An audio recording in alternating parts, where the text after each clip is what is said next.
Magnesium was discovered in 1808 by Sir Humphrey Davy, who named the element after the mineral magnesite, also known as magnesium carbonate, which comes from Magnesia in Greece, which was home to the ancient Greek tribe of the Magnetes. Magnesium has a variety of uses based on its various properties.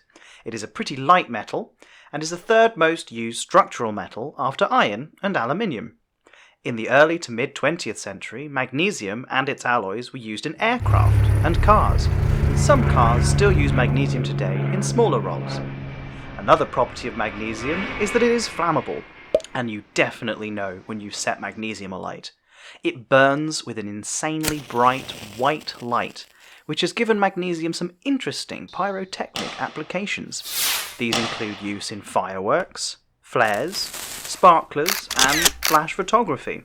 But the most exciting, in my opinion, are those trick birthday candles that relight after you blow them out.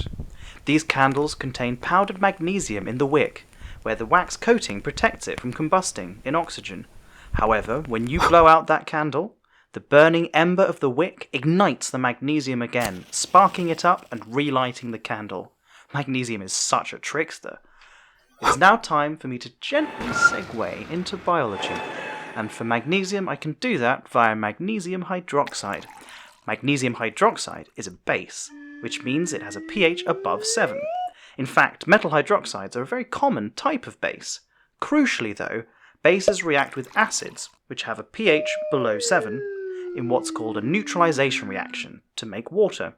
That's why when a lot of people get heartburn or indigestion from stomach acid splashing up the esophagus, they like to treat it by neutralizing the acid with magnesium hydroxide solution, or, as it is commonly known, milk of magnesia.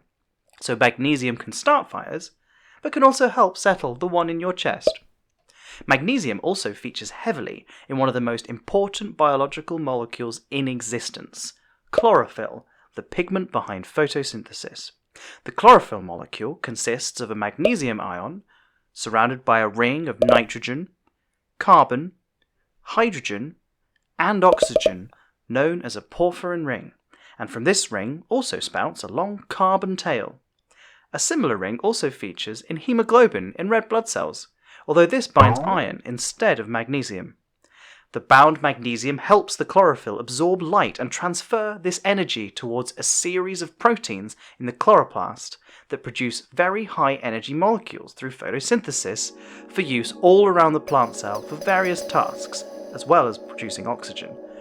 The most famous outcome of these high energy molecules is making sugars and starch, but those energetic molecules can help the cell undertake a bunch of processes, like DNA replication, making more protein to undertake more photosynthesis, and moving metabolites around the plant to help it grow.